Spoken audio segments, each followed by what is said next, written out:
الرحمن الرحیم۔ عزیزان گرامی، ہم پر میں نے جملہ کہا تھا کہ ہم پر خصوصی کرم ہے اللہ کا کہ ہمیں جس دروازے پر بٹھایا ہے اس سے اچھا دروازہ نہیں ہے، اور یہ کام اس لیے مطلوب بھی ہے اور یہ کام اس لیے پسندیدہ بھی ہے اور مسلسل بھی ہے۔ پرانا ہو جاتا، ترک ہو جاتا، متروک ہو جاتا، اس میں وہ رنگ نہ رہتا، وہ ذوق اور شوق نہ رہتا، اس میں شوق میں کمی آ جاتی اگر یہ فطرت سے قریب نہ ہوتا۔ اس لیے کہ میں اور آپ یعنی انسان نہیں بدلتا، حضرت آدم جیسے ہی ہیں ہم بھی، حضرت ابراہیم کے زمانے کے لوگوں کے جیسے ہی ہیں ہم نہیں بدلے، انسان نہیں بدلا، مادہ بدلتا ہے، وسائل بدلتے ہیں، ذریعے بدلتے ہیں، طریقے بدلتے ہیں، انسان نہیں بدلتا۔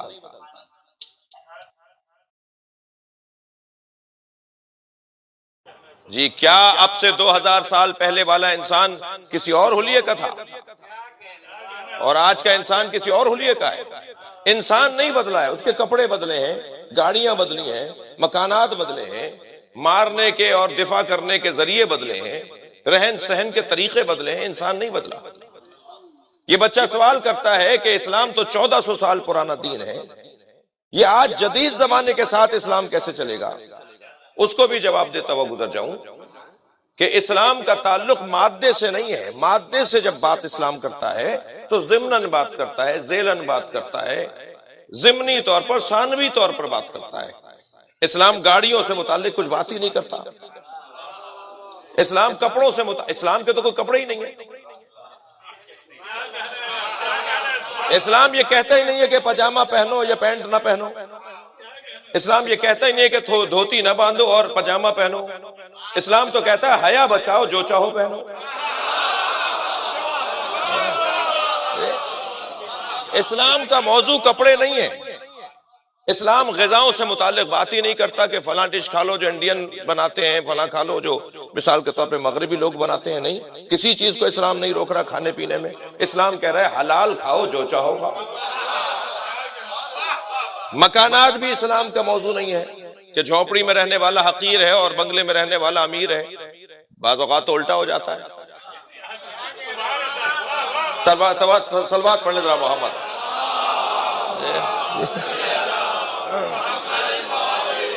اور خبردار، آپ لوگوں کے سامنے تو یہ بات بار بار کرنے کا کوئی فائدہ نہیں ہے، یعنی اس کو کہنے کا خاص فائدہ اور شاید نہ ہو، لیکن یہ بات ذہن میں رہے کہ کسی کے اگر کپڑے پھٹے ہوئے ہوں تو وہ حقیر نہیں ہوتا، اور کسی نے مہنگے کپڑے پہنے ہوئے ہوں تو وہ امیر نہیں ہوتا۔ ویسے بھی میں اور آپ جو اس وقت ایک مشترکہ کیفیت میں ہیں وہ ہیں کپڑے پہنے ہوئے لوگ ہیں، یعنی ہم اس وقت لباس پہنے ہوئے ہیں، اور لباس عربی زبان میں، لباس کا عربی زبان میں ترجمہ ہے دھوکہ۔ لغت میں جا کے دیکھیے، عربی کا لفظ ہے لباس، لباس کے معنی ہے دھوکہ۔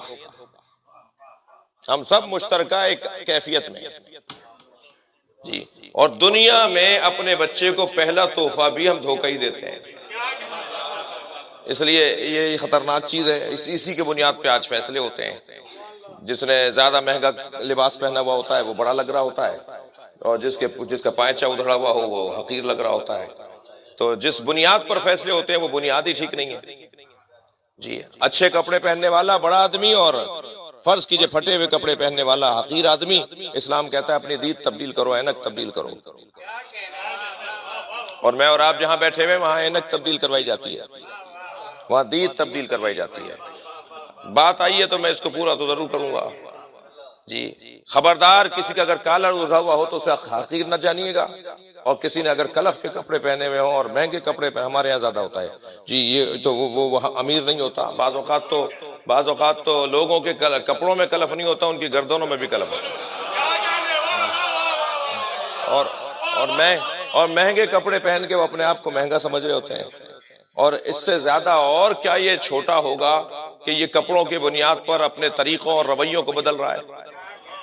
نہیں عزیزان گرامی، خبردار، ممکن ہے کوئی پھٹے ہوئے کپڑوں میں ہو اور وہ اللہ کا ولی ہو، اور کیا معلوم کوئی مہنگے کپڑوں میں ہو اور وہ وقت کا یزید ہو۔ یہ تو فیصلہ ہی صحیح نہیں ہے، یہ تو طریقہ ہی صحیح نہیں ہے۔ تو میں اور آپ اس وقت جس کیفیت میں ہیں، اور دنیا میں ہمارا قدم، پہلا قدم اور ابھی 5 منٹ نہیں گزرے ہوتے کہ اماں، نانا، دادا نے، نانی نے اور خالہ نے اور بوا نے اور کسی نے وہ جو نہالچہ بنایا ہوا تھا، وہ پہلا تحفہ بچے کو چڑھا دیا جاتا ہے، وہ ہے دھوکہ۔ پھر مولا علی فرماتے ہیں ما لبستو، لباس کو ذہن میں رکھیے گا، ما لبستو علی نفسی ولا لبس علی، آج تک مجھ علی نے اپنے آپ کو دھوکہ نہیں دیا، اور دنیا میں کوئی پیدا نہیں ہوا جو علی کو دھوکہ دے سکے۔ صلوات پڑھیں گے محمد و آل محمد پر۔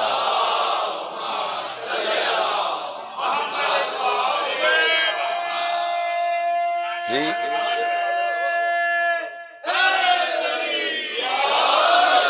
عزیزان گرامی، میں عرض کر رہا تھا کہ ہم اور آپ ابتدائی مجلس سے میری، ہم جہاں بیٹھے ہیں یعنی فرش عزا، مجلس عزا، امام بارگاہ، ذکر امام حسین، یہ در حقیقت اینک تبدیل کرنے کی جگہ ہے، دید بدلنے کی جگہ ہے۔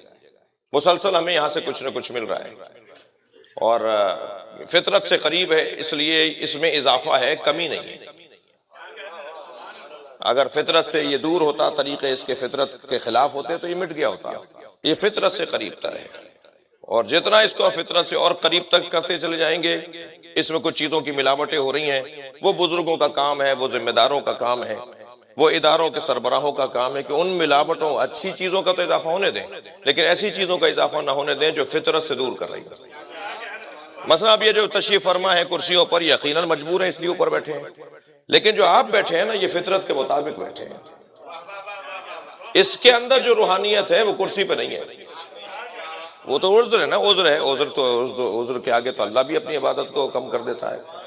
کھڑے ہو کے نہیں پڑھ سکتے، بیٹھ کے پڑھ لو، بیٹھ کے نہیں پڑھ سکتے، لیٹ کے پڑھ لو، لیٹ کے نہیں پڑھ سکتے۔ صلوات پڑھ لیں ذرا محمد و آل محمد۔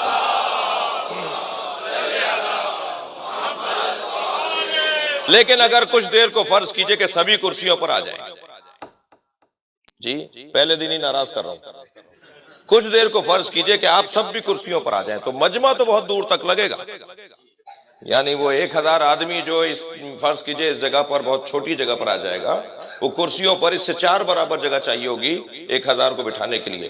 تصویریں بھی بڑی اچھی بنیں گی، ویڈیو میں بھی بڑا اچھا ریکارڈ بنے گا، لیکن فطرت کے خلاف ہوگا۔ یہ مجلس ہی نہیں رہیں گے بلکہ سیمینار اور کانفرنسیں ہو جائیں گی۔ صلوات پڑھ لیں ذرا محمد و آل محمد۔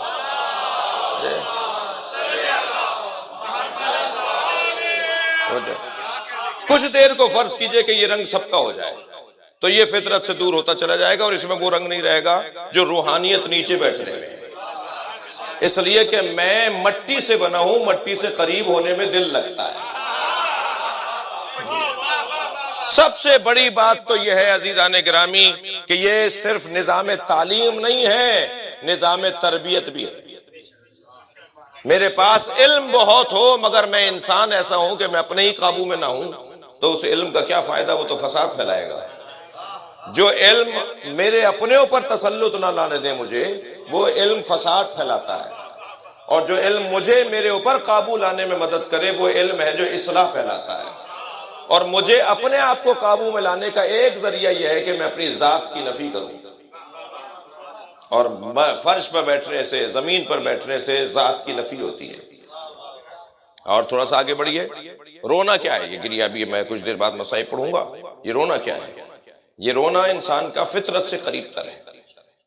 جو زیادہ روتا ہے یا جو روتا ہے وہ اپنی فطرت سے قریب تر ہے۔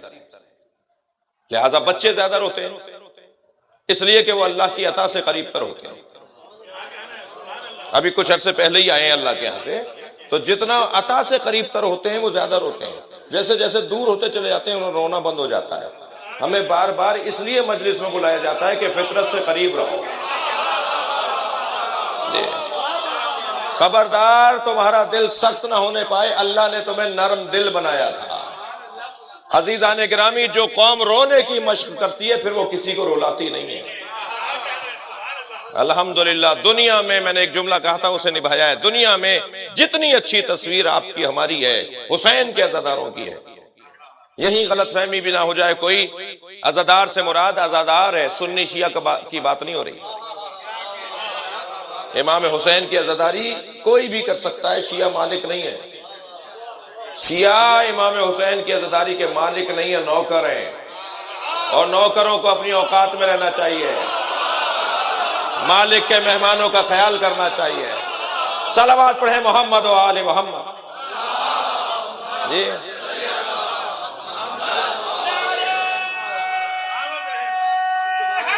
جی